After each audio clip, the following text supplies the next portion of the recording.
তাহলে আমরা কত অধ্যায় থেকে পড়াটা শিখব? অষ্টম অধ্যায়ের নাম কি? এখান থেকে আমরা কত নম্বর শ্লোক শিখব? 5 নম্বর শ্লোক কে বলেছেন? অন্তকালেশ মামেব স্মরণ মুক্তা কলেবরম ইয় প্রিয়াতি স মদ্ভবম ইয়াতি নাস্তি অত্র সংশয়।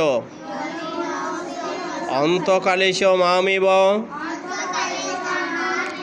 স্মরণ মুক্তা কলেবরম ইয় প্রিয়াতি স মদ্ভবম ইয়াতি নাস্তি অত্র সংশয়। আমরা এখন অনুষ্টাপ ছন্দে পাঠটা করব। অন্তকালে চ মামেব স্মরণ মুক্তা কলেবরম ইয় প্রিয়াতি স মদ্ভবম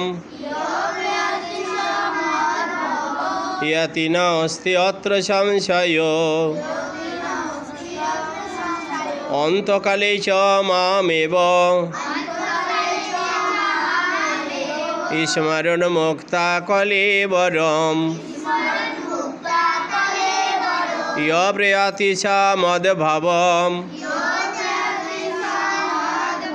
ইয়াতি নাস্তি অত্র সংশয়। শ্রী ভগবান বললেন অন্তিম সময়ে যে আমার নাম স্মরণ করতে করতে মৃত্যুবরণ করে সে আমাতেই প্রাপ্ত হন, ইহাতে কোনো সন্দেহ নাই।